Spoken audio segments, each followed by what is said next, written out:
இந்த 2026 எலெக்ஷன்ல ஒரு விவசாயியா நீங்க பார்க்கக்கூடிய விஷயம் என்னவா இருக்கு சார்? ஓப்பனா சொல்ல போனா இங்க இந்த ஏரியாவில் இருக்கிற விவசாயிகள் மத்திய அரசு திட்டத்தில இருந்து பயனடைகிறத இந்த மாநில அரசால தடுத்திருக்காங்க. அதுக்கு உதாரணம் பிஎம் கிசான், அந்த பிரதமர் அந்த கிசான் திட்டத்தில் விவசாயிகளுக்கு அந்த 6000 ரூபாய் கொடுக்குற ஸ்கீம்ல பாதிக்கு மேல எல்லாத்தையும் ரிலீவ் பண்ணி விட்டாங்க, கிடைக்கிறதுக்கு வழி இல்லாத. அது இல்லாம இப்ப இந்த ஏரியாவில் இந்த ஏரியா சுத்தி மாம்பழம் அதிகம், அந்த மாமரம் அதிகம்.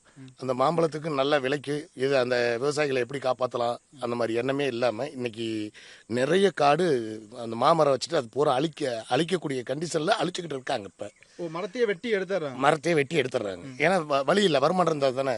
வருமானம் இல்லாம என்ன பண்றது அப்படின்னு. அப்புறம் இந்த ரோடு பிரதமருடைய கிராமப்புற சாலைகள் இதுல எல்லாம் இது போட்டது பிரதமருடைய ஸ்கீம்ல இருந்து போட்டிருக்காங்க. ஆனா இவங்க வைக்கிற போர்டு பூரா இவங்க போட்ட மாதிரி வச்சிருக்காங்க.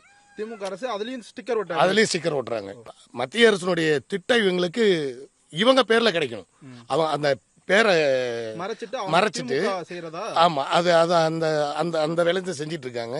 விஸ்வகர்மா திட்டத்துல இந்த சேந்தமங்கலம் இந்த சுத்து வட்டாரத்தில் மட்டும் கிட்டத்தட்ட ஒரு 1200 பேத்துக்கு ஃபார்ம் கொடுத்திருந்தாங்க. 40 காசு இன்ட்ரெஸ்ட்டுக்கு மத்திய அரசோட ஏழைகள் 2 லட்சம், ஃபர்ஸ்ட் 1 லட்சம் தொழில் தொடங்குறதுக்கு. அந்த இதுல எல்லாமே இருட்டடிப்பு. அப்படி கொடுத்தா ஸ்டிக்கர் ஓட்டுற வேலை.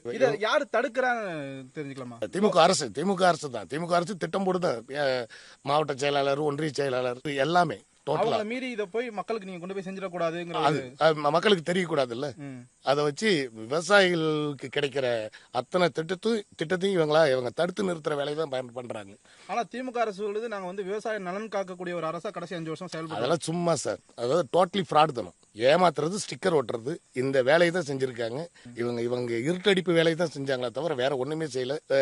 ஸ்டிக்கர் ஓட்டுறதை விட விளம்பரம் இவங்க செஞ்ச மாதிரி விளம்பரப்படுத்துறது தான் மிகப்பெரிய நிகழ்வா இருக்கு. ஆனா இவங்க சொல்றாங்க நாங்க ஏரியில இருக்கிற மண்ணெல்லாம் விவசாயிகளுக்கு கொடுத்திருக்கோம், இந்த மாதிரி பல திட்டங்களை விவசாயிகளோட நலன் காக்கிறதுக்காக செஞ்சிருக்கோங்கிறாங்களே. சார் நீங்க வரும்போது இந்த வர வழியில ஒரு பெரிய ஏரி பார்த்திருப்பீங்க. இந்த ஏரிக்கு மண்ணள்ளி அந்த மரத்தெல்லாம் கிளீன் பண்ணி ராஜவாய்க்கால கிளீன் பண்றதுக்கு நாங்க எல்லாம் ஒரு மிகப்பெரிய ஒரு விவசாயிகள் குரூப் சேர்ந்து ரெடி பண்ணி கொடுத்தோம். கலெக்டர் அம்மாட்ட கொடுத்துட்டு 2-3 தடவை நடந்த பிறகு பிடபிள்யூடிக்கு அனுப்பிச்சிட்டோம் அப்படின்னாங்க. அங்க இருந்து ஒரு லெட்டர் வந்தது. கேட்ட நீங்க போய் மாவட்ட செயலாளர் பாருங்க, அப்பதான் நீங்க அதை தூர்வாரத்துக்கு, அதாவது விவசாய திட்டத்தை நிறைவேற்றத்துக்கு திமுகவோட மாவட்ட செயலாளர் பர்மிஷன் வேணும்.